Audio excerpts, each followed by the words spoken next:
Wondering what to write about, trying to figure out what it's all about. Existentialist, am I worth anything or just a scout? I don't know.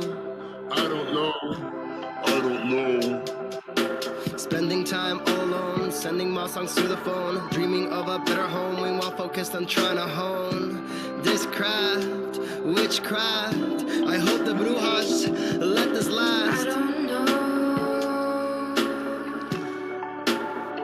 if the earth is big.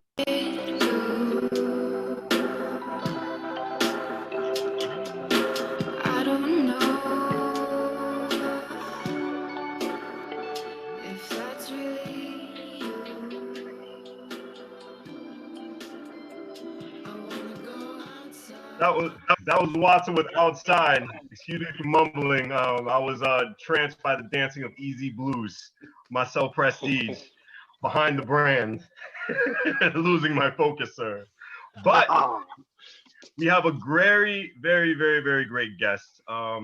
Very, very bright future ahead of him because he's definitely been making an impact so short in his political career. He is 25-year-old councilman on the Hamden Legislative Council and former candidate for Connecticut State Senate 17th District. Justin Farmer is on Behind the Brand. Thank you for being part of the show, sir. Thank you, thank you, thank you.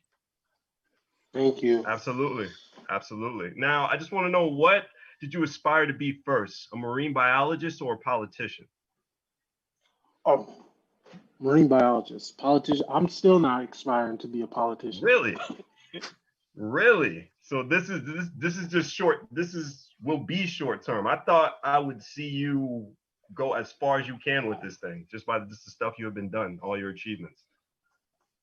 I think you know what it is. Yeah. Is this is more advocacy, Okay. and for me, I always say an activist elected official. Okay. The second that I see that this isn't a vehicle to be an advocate, I'm gone. I'm just like, the second it becomes a roadblock where I can't do activism. So that's just kind of me. Yeah. I totally understand your whole point of view, but in my opinion, I still say the fight's still here. The fight will never stop. The fight's going to continue to move on, and we just need more people like you. And it's crazy just being in the prime of your life at 25 years old doing this thing, man. 26 now. A couple of months. A birthday passed, but I'm a couple of months in. But yeah, when was your birthday, sir? Happy belated. July. July? So, oh, wow. You know, very happy belated then.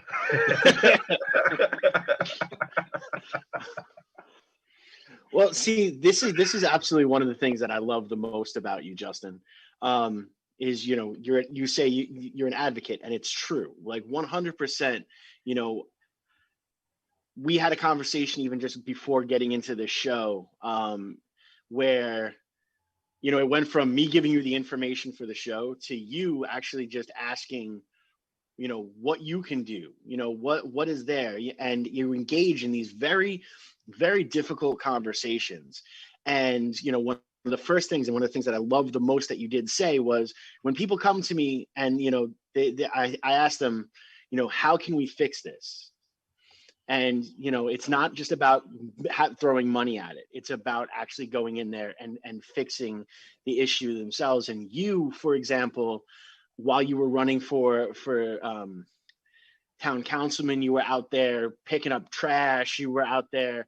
I mean, it was like, to follow you on social media, which, you know, you can check Justin CT on Instagram, plug. But that's, you know, seeing like those kind of things and seeing that this is genuinely who you are. And I love the fact that you say you're not trying to be a politician, and you're not. You're actually just a human being that cares and wants there to be better for the generations that are coming. And a lot of that gets lost. And I know, because I've seen it, and I've been one of the people that have like jumped into some threads defending, you know, you get a lot of heat for it. And I'm sure again, Preston, don't check the comments. Whatever you do on this video, don't read the comments. That's all I'm going to say.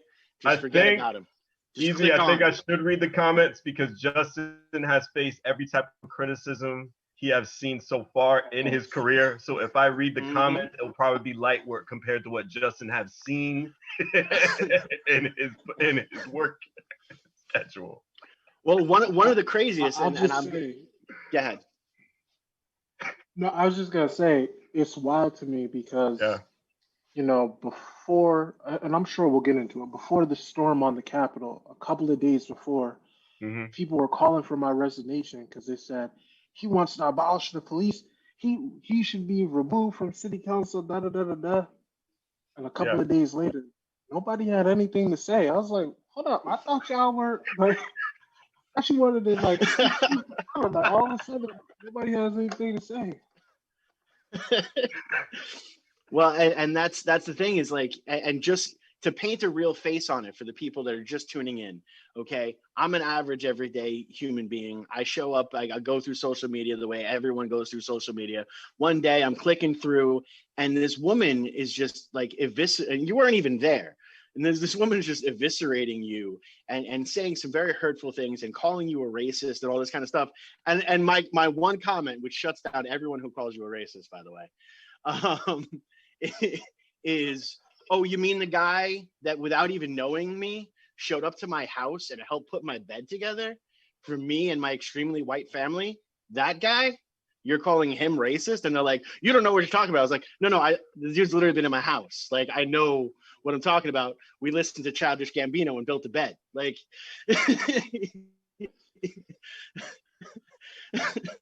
but that's the genuine I type think of human that's being like, you are.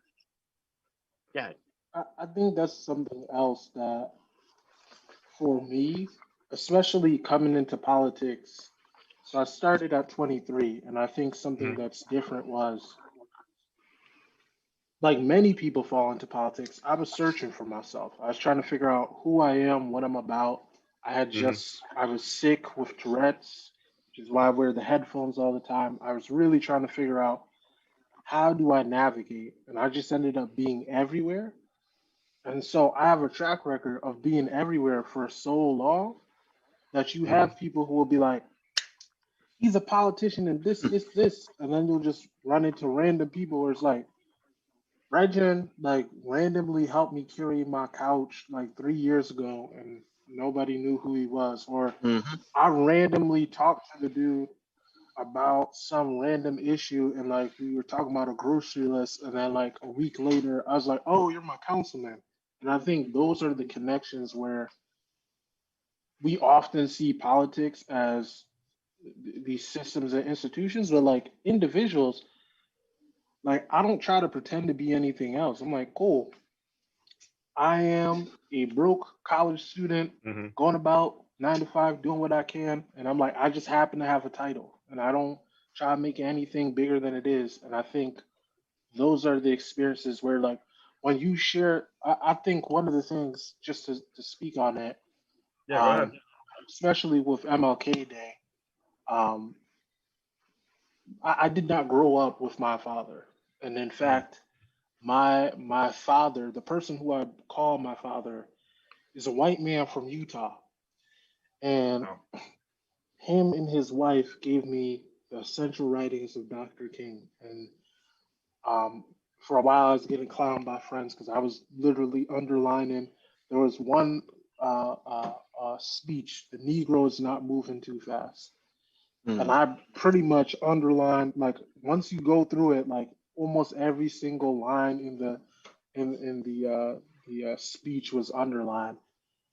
And I think oftentimes we have these ideas about race and talking about racism that are so like to be anti-racist and to call out racism, to call out white power, to call out white nationalists doesn't mean that I'm racist. And to call out that there's differences between races, nobody says, oh, you're classist because you say there's rich people and poor people. I'm like, have you ever heard somebody say, you're classist? You said there's a distinction between poor people and rich people. Nobody ever goes around saying that. But if you say there's white privilege or there's a difference between white or black people or Asian people or Hispanic people, people get super defensive about it.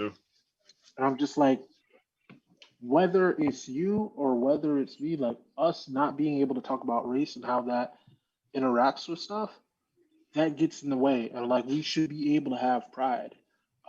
And I always highlight that I'm from Southern Hampton. I have pride about that. Despite all the issues that we have, despite the cultural differences, I have pride that I'm from this particular area that has particular experiences, some of them not the best, but I'm proud of that. And to be proud of that doesn't mean that I want to see anything more or less.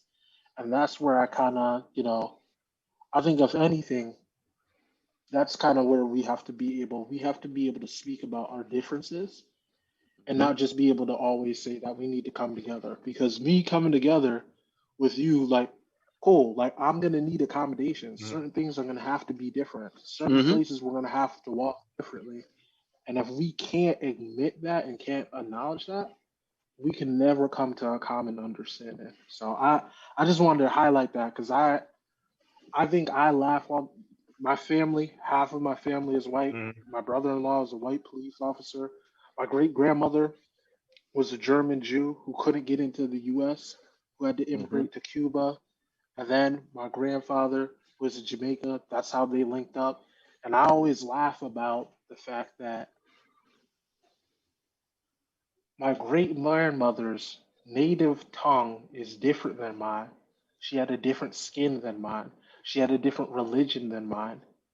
And yet, oftentimes, because we're in the American context, I don't actually get to ponder and think about that. I get to ponder and think about, I'm a black man in America. I don't get to, like, cool.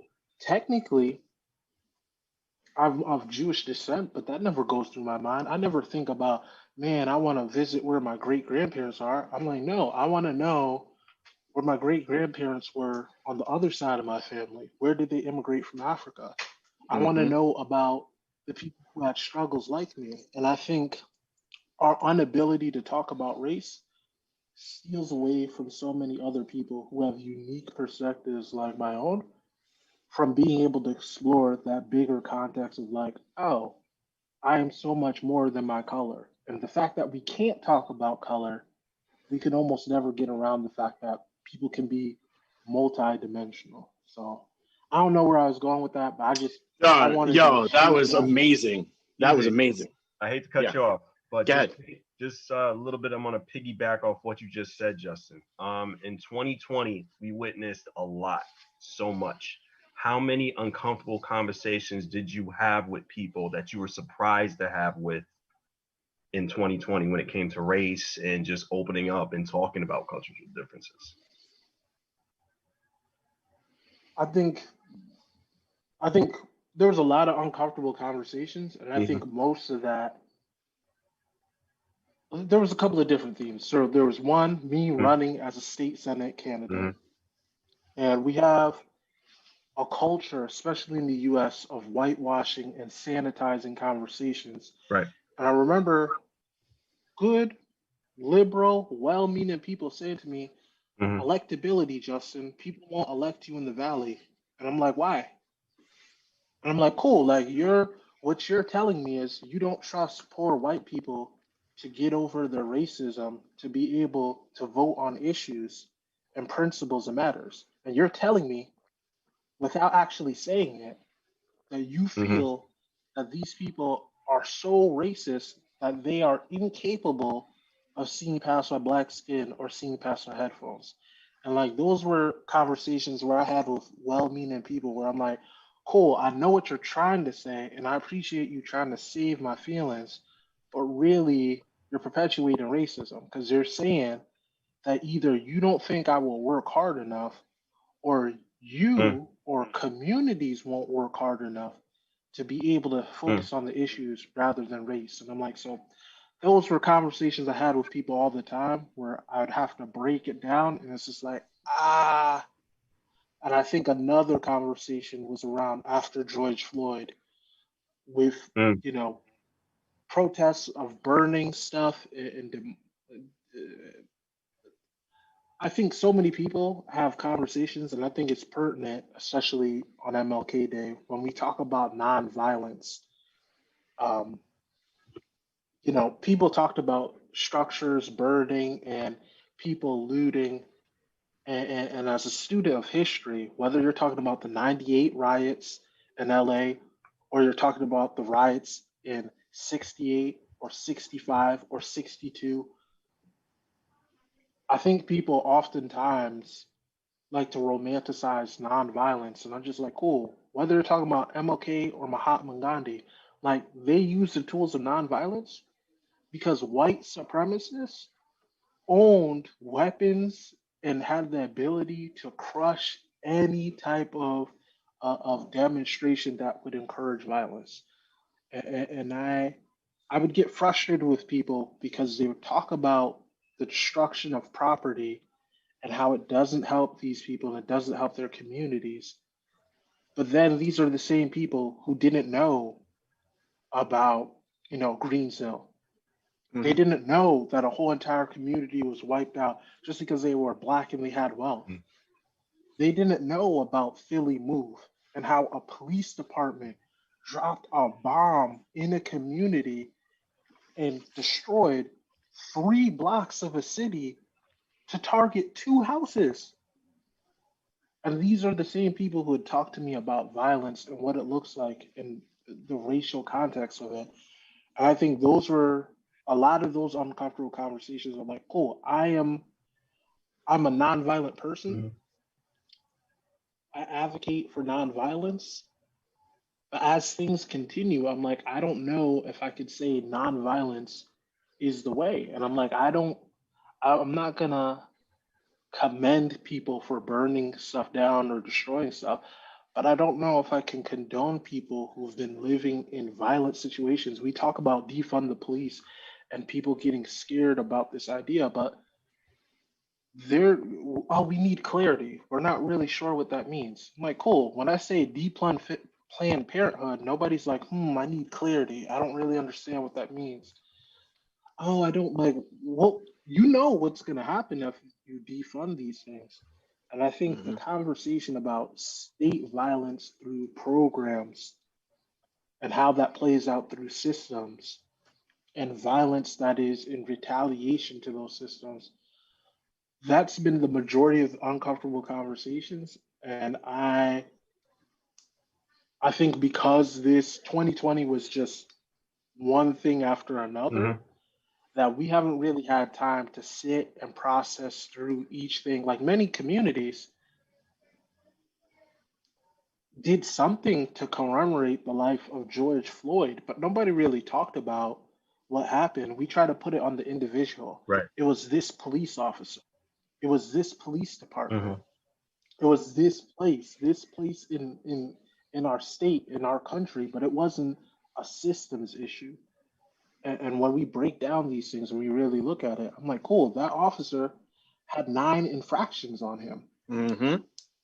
That police department has gone through, you know, that police department probably has some of the most progressive policing laws in the country Right. and has Mhm. gone through reform after reform after reform to talk about implicit bias and racism in policing, and this happened. And I think Mhm. those uncomfortable conversations are needed to really talk about like what is systematic and where do you take responsibility for yourself. And I think it's Mm. very hard for us, especially I love my country. I, I'm blessed to have 2 countries, whether it be Jamaica or here. I love to be able to say I'm part of the history and the culture, but I also And know Justin, I love to that have I you have to. on WNHHLP 103.5 FM New Haven, behind the brand, myself, Prestige, and my partner in crime, Long Island Rays, Elm City made, EZ Blues is in the building. Councilman, continue, sir. My apologies. No, no, I'll surmise with, you know, I think there's a time where we have to divorce the idea between ourselves and institutions and groups that we belong to. And I think it's very hard for people to say, especially when we like we give politicians a wide reign and we say they are corrupt and they're doing these things. I'm like, Mhm. cool. We elect them. We are supposed to hold them accountable. we hire police and ask them to keep us safe, we are also able to hold them accountable. We are a nation and we do some great things. We also do horrible things, and we have to hold that accountable. And I think that's where the uncomfortable conversations have come, or we've come to a point where, especially with COVID, it's not just the system, but you also have to worry about the individual, where it's just like, cool, I made great decisions in my life, therefore I'm not homeless, XYZ. This Hmm. individual is at risk of contracting this disease. And if Hmm. I don't figure out a way to help them take care of themselves or give them the tools to take care of themselves, then I am affected. And in many ways, it's beautiful because it teaches the lesson that many people on the left have been arguing for forever, where yes, you are your brother's keeper. As Dr. King would say, like, yes, like you are held responsible for the societal issues, and like you are called to that work. Easy. Wow. I know you had something to say too. Yeah, no, one, I want to say thank you for that, because that was absolutely incredible. And um see, I love your point of view on this, because one, I fully believe everyone's entitled to believe whatever they want to believe. You're entitled to your belief system. That's who it is, no matter what. But what is absolutely incredible is definitely confronting these conversations. I have been blessed enough to be able to walk between worlds. I am as accepted, at a country club, as long as I make my beard look nice and wear long sleeves. I'm accepted at a country club as I am, at the bodega.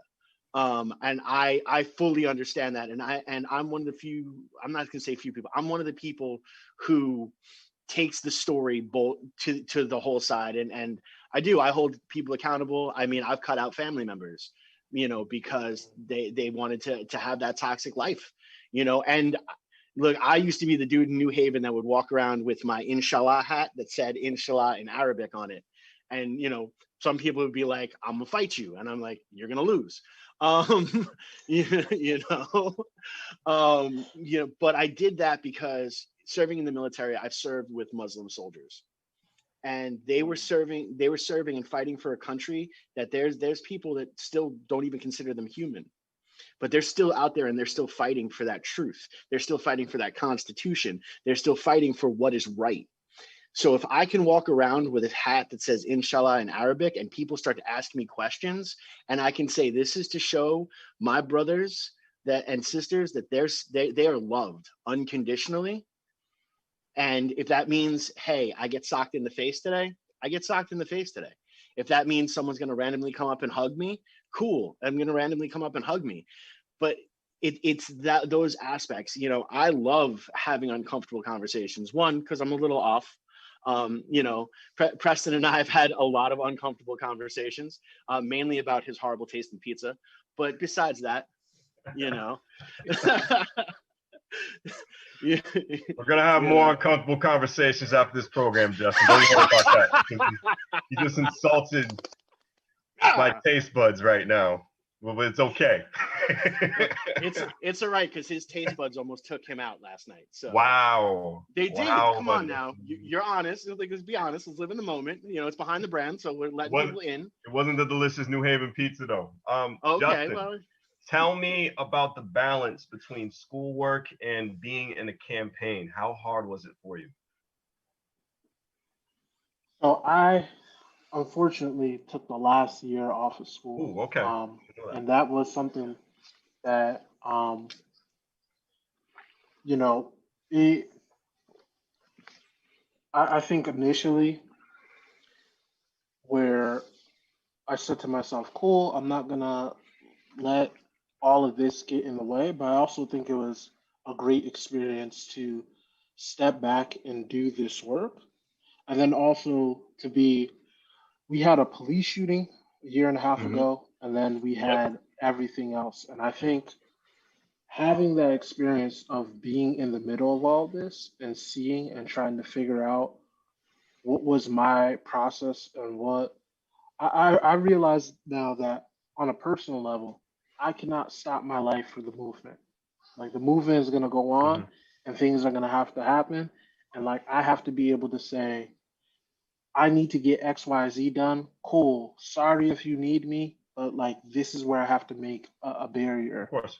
Um, and I think that's an important lesson that oftentimes that like we have conversations about self care, we talk about self care, um, but we also feel this sense of urgency, and we see people like when I see someone like Fannie Lou Hamer, who spent her whole entire life organizing poor people in the South around farming, and who, organized bus boycotts and helped drive people and do all these things. It was a lifestyle. You had a generation of people committed to the work where they said, my life is committed to this. People spent decades of their life. And I think where we are now, like, the saying that goes, like, you can't help anyone until you help yourself. True.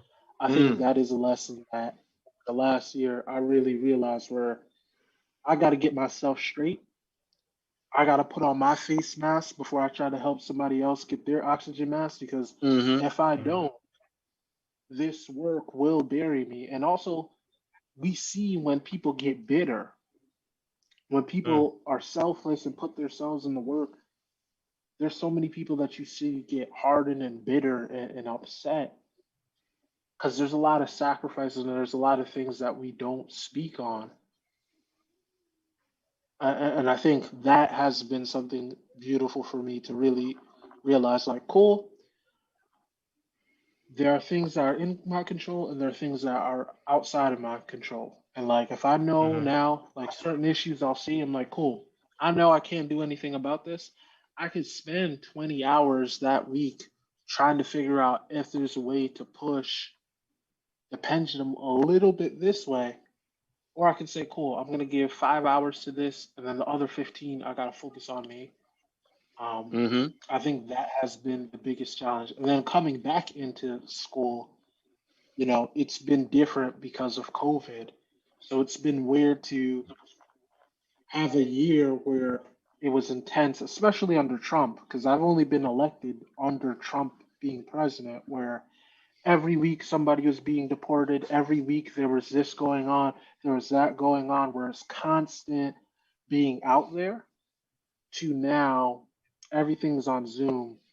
And like me being late for class is literally, all right, let me switch screens versus like, cool, I got a bike 5 miles to the other side of town. So I would say it's been better for me to learn this experience, and I'm really grateful to have great mentors and people who've been and professors. Some professors have been petty, but most Right. professors have been pretty understanding. I've been like, cool, I see you doing stuff. Who were some of these great mentors and some of these great professors who gave you this great advice for your career so far? Professor Wharton, which again, despite our political Absolutely. differences, um, is someone that I deeply respect. Uh, Bros Southern has a program where they have a ton of different uh, black men who get together and really mentor Mhm. students and really speak life into them. So it's been, especially when you're talking about, you know, being a minority in a Mhm. minority, of being in that where you can see different people who some people got their PhDs, some people left school, came back and got their degree, and now they're in an administrative role. It's been good to be around people who have different Mhm. perspectives, and then also just some unlikely people where sometimes it's just like Professor Trisha Lynn of the Women's Studies, the director of Women's Studies. There's just been some people that you bump into in life where you're just like, cool, like this is a person I could go to. This is a person that will mentor me. So, um, again, I've been lucky.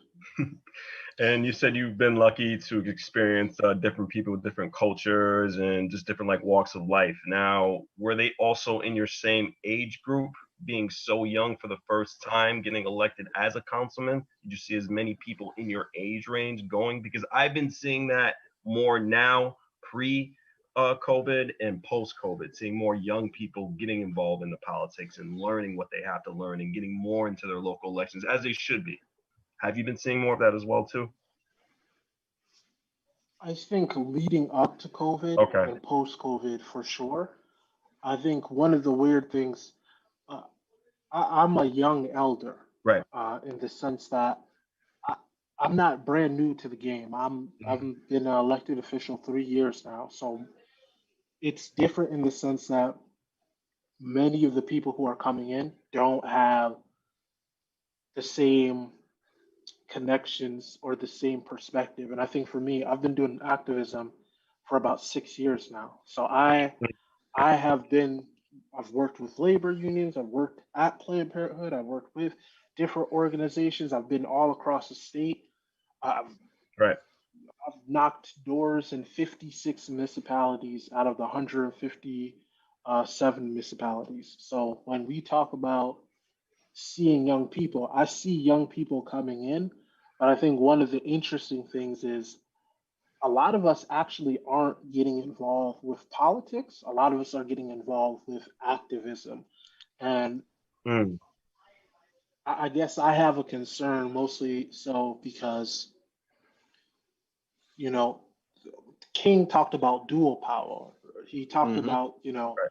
attacking the soul and also attacking legislation, attacking the actual things that are happening. So you can confront racism, but you need to be confronting the individual and the person. And I think for a lot of us,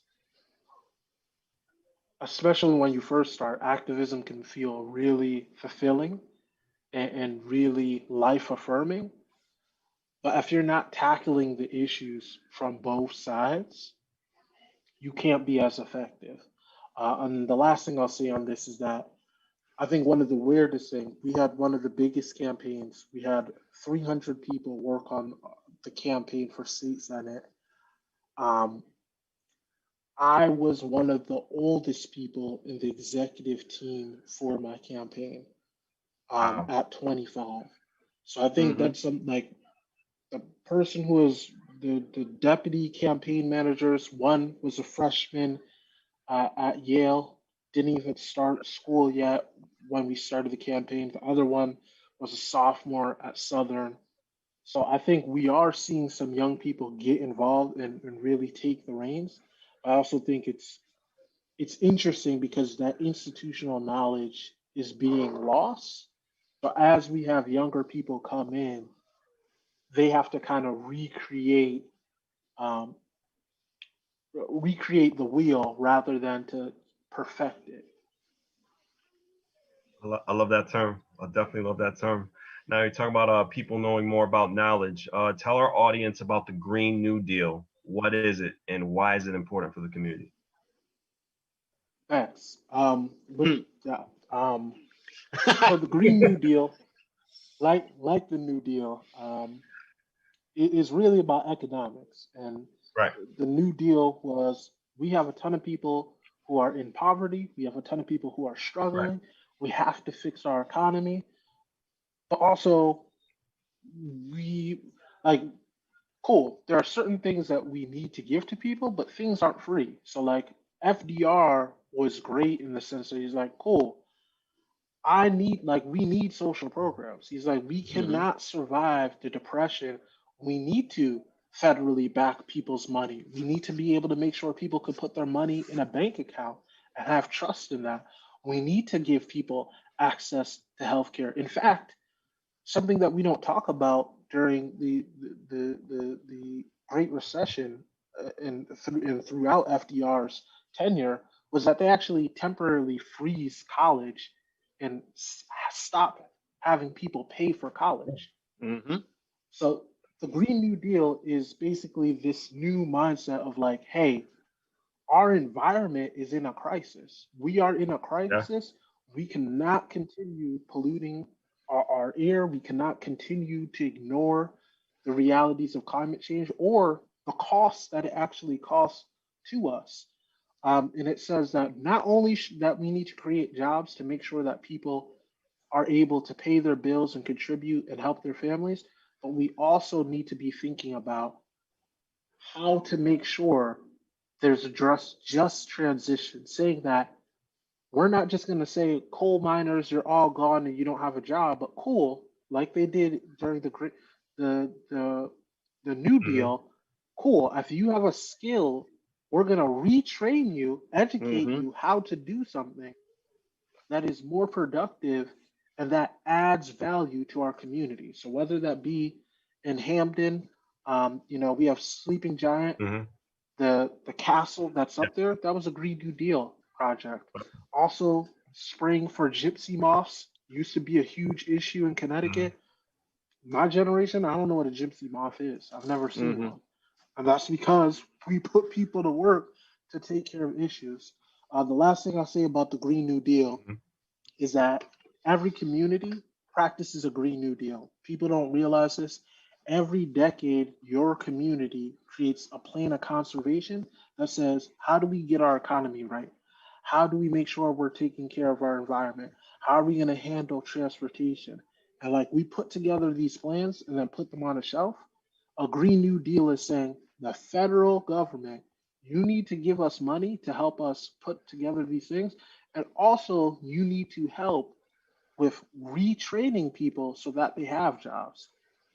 Because, at a town level, I'd love to say we'd have the money to retrain people who work for, a power plant or this or that, but that's not necessarily true. So it's taking that responsibility and saying, instead of building Killingly Power Plant, a fracking gas plant that the governor continues to move on, how do we Hmm. sustain stuff and how do we build things that are going to add value? A power plant that will last us for 15, 20 years, that does not give energy to Connecticutians, that does not actually improve air quality, and that will cost extra money in terms of the health deficits. Why do we continue to build things like that when we can invest in infrastructure and invest in things that will add value and will protect our environment? So, long and short, that is the Green New Deal. Justin, um, please tell our audience how involved with you as a councilman for the city of Hamden when it comes to education. Yeah, I, I, education is pinnacle, and I, I used to do a lot more. My first term, I was on the education committee. This time, I'm not.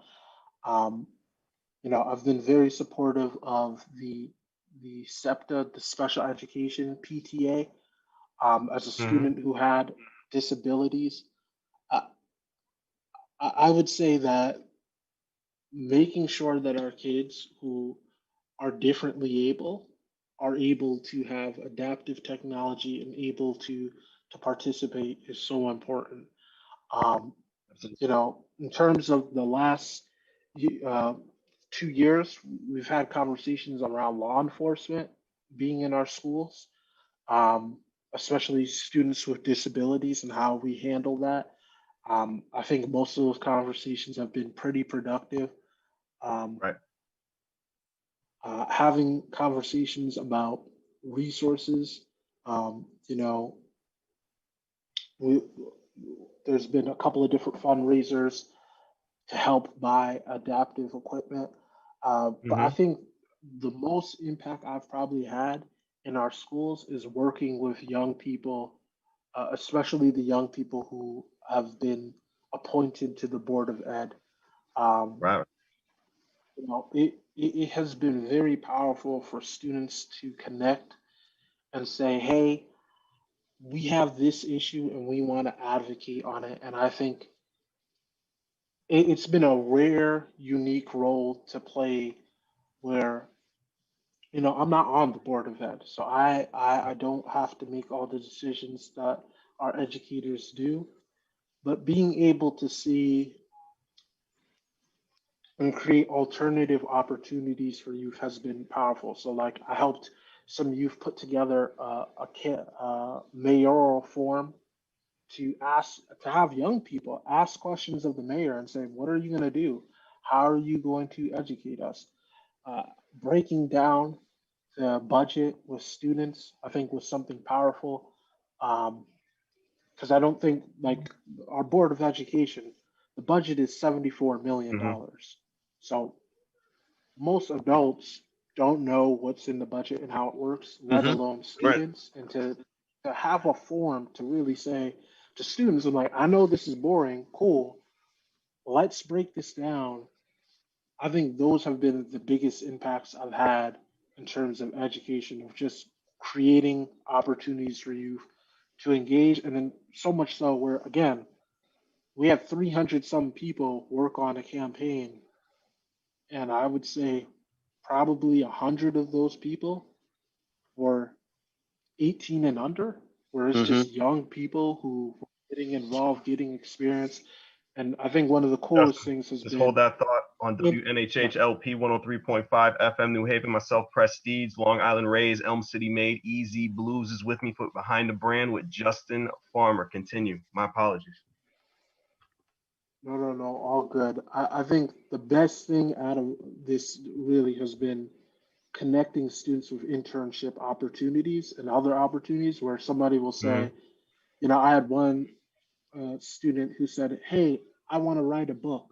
And I was able to connect them with a colleague I knew who just happened to write a children's book, where it's just like, cool, bet. Like, you want to write a book?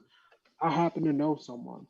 Now, you said write the children's book. I saw a photo recently when I was just doing a little research about you. Stalking you.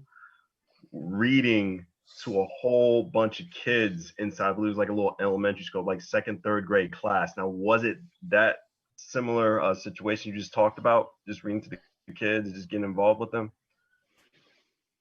No. Okay. There's been Gotcha. I'm sorry. Those are fun events. Yeah. Those are fun events, but no, I wouldn't count those because I feel like those are more political op-eds Yeah. and brownie points than, like, I'm not contributing anything to the kids. I'm reading books at them.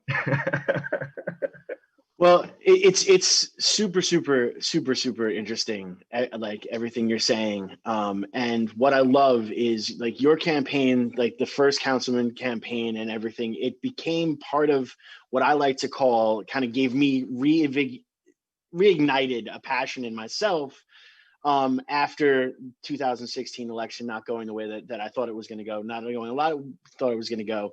You started to see more on a local level, this blue wave take over, and be more youth minded. And now, I mean, we've got, transgender Congress people, and you've got all this beautiful stuff that's going on. And obviously this week we're about to have a changeover in regime, and there's a bunch of people right now who are just waiting for the inauguration to happen because everything is going to be okay after that. And that's not true. And I know that you're someone who has continuously advocated for, now it's time to really put the work in. And that's one of the things, especially in the last segment that we go through, I really want to give you that opportunity to talk about how the real work starts now. Yeah, I appreciate you doing that. I think what we've seen, the siege on our nation's capital, where a police officer was bludgeoned to death with a fire extinguisher, where you had people rubbing feces and urinating in the Capitol. You had, for the first time ever, the Confederate flag waving in our nation's capital. Yeah. I think it is important to speak on this more so in the sense that we have let modernism and centrism lead the conversation. And when we do that, the far right wingers always end up leading that conversation. We're right now, all across our nation, we have police and military with checkpoints and guns preventing white nationalists from attacking the institutions that they say they support. It Mm-hmm. baffles me that we know police and military were involved in this situation, and our immediate response is let's put the people, many of the people who are sympathetic or were actively involved, let's put those individuals and have them be in charge of public safety. Think about who Trump's base is.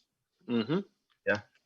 And I think the scary thing when we don't decolonize and actually talk about what's going on, we set up a false premise where Joe Biden is more right. Joe Biden is more right than Obama. Mm-hmm. Obama was center right. And now we have a person who's filling his cabinet with mostly old Obama staffers, a couple of people who are token representations like Kamala Harris, who is pretty center, or Deb, who is amazing as Secretary. I'm forgetting the her station. Um, but like those are breadcrumbs. When we Right. talk about in those individuals being there, let's also point out that we had multiple QAnon representatives elected to our Congress this session. We had a congresswoman from Colorado talk about how flagrantly was talking about how she's breaking the law. She's going to open carry, which is illegal in DC. And then a couple of days later, we have a siege on our nation's capital, and that individual is not being held accountable. We have another congresswoman who refused to wear a mask, and then we have other congresspeople getting sick as they were locked down. We had the same congresswoman from Colorado tweeting out Nancy Pelosi's location. Wow. Mm-hmm. We are not organizing around these things, and my frustration is, you know, you had Mayor Elliker talking about how we shouldn't call them terrorists, we should call them demonstrators. I'm like, no, that was Plus, terrorism. That was terrorism. And the same way that we defend that is the same way that we have situations in every single community across our nation. You're saying how is it that white nationalists got to disregard laws, had advance warning that this was going to happen, and were not met with retaliation by the police? I'm like, tell me why here in New Haven you had an officer tell people that the Columbus statue was coming down, Mm-hmm. told the community. We had a white man assault a person of color in broad daylight in front of Mm-hmm. police, no charges, and the officer who shared that information wasn't held accountable. I'm like, And his we're a liberal city.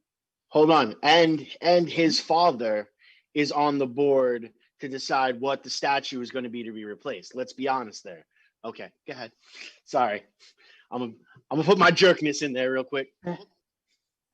We had a mayor who said, all right, people, I was pepper sprayed. Oh, yeah. A couple of months later, it was justified force. And then at the same time, these are the same individuals who will say, I can't understand how Washington happened.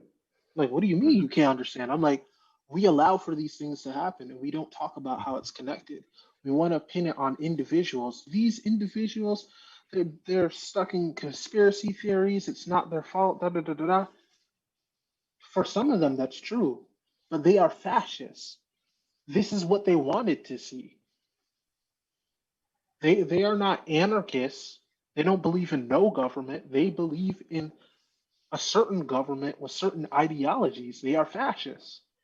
And because we are unwilling to do that deprogramming, and because we're talking about coming together and building back better, we won't talk about the fact that in a global pandemic where we've had thousands of people have died in one day, we still will not commit to universal health care.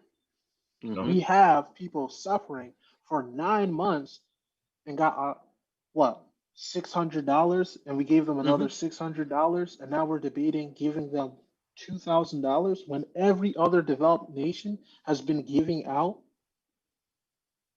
the universal basic income for months throughout the pandemic to Yeah, bro. stimulate the Basically the economy. whole year. Yeah. You had Yale University who tried to Mm-hmm. take $7.7 million because Mm-hmm. of COVID loss, and at the same time refused to open up their facilities to healthcare workers so that they Mm-hmm. can keep their families safe as they're combating a deadly virus to protect all of us. Yeah. I could go on and on and on. We need to speak truth to power. We need to be able to speak freely.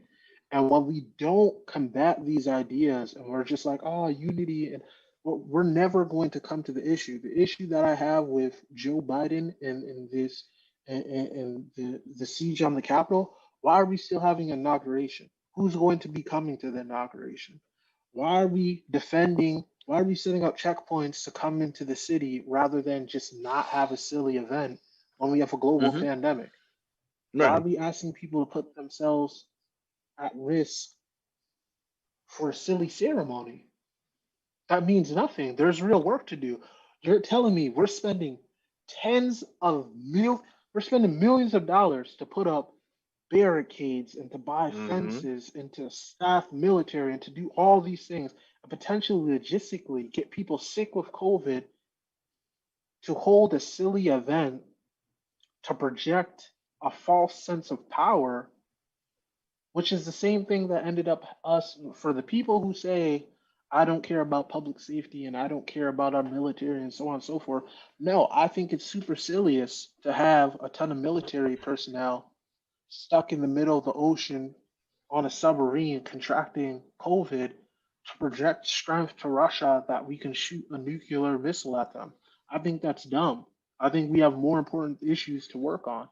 And if we're going to organize in this moment, we need to be working in electoral politics, but we also need to be pushing on things like Medicare for all, universal basic Mm-hmm. income, Green New Deal.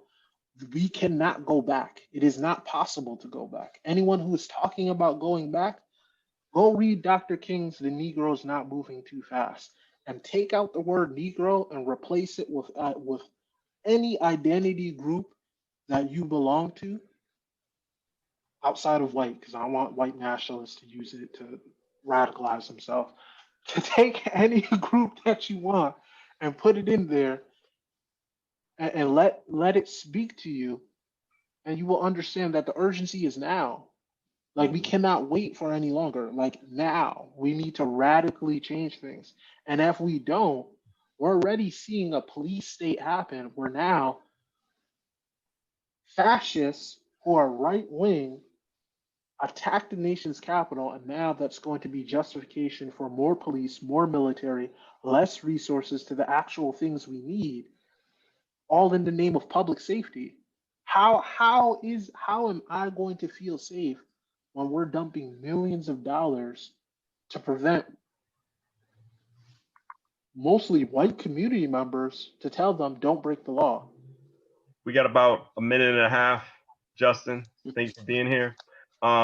Please tell us your plans for the 2021 since we're really pretty much at the beginning of the year. And please big up your social media. The rest of the time is for you. And thank you for being a part of the show Behind the Brand on WNHH LP 103.5 FM New Haven. The time is yours, man. No, I appreciate it. You can follow me on social media, Justin for CT, on Facebook, Instagram, Mm-hmm. Twitter, and TikTok. You can go to the website, Justin for CT. Cop the issues. I have tons, we put in tons of policy, look at the issues. My big thing that I'm focusing on for 2021 is I'm helping people run at the local level. So if you or anyone are interested, shoot me a message, justinforct@gmail.com. Whatever venue you want to use, reach out to me. If you want to run, I'm going to be helping people run with a progressive, a people's campaign agenda, and that needs to be. We need to build at the local level. So I thank y'all for giving me this platform this time, and I look forward to young people really coming into their own space. Justin, thank you again. Behind the brand, myself, Prestige, and Long Island Rays, Elm City made Easy Blues is in the building. Once again, WNHH LP 103.5 FM, New Haven.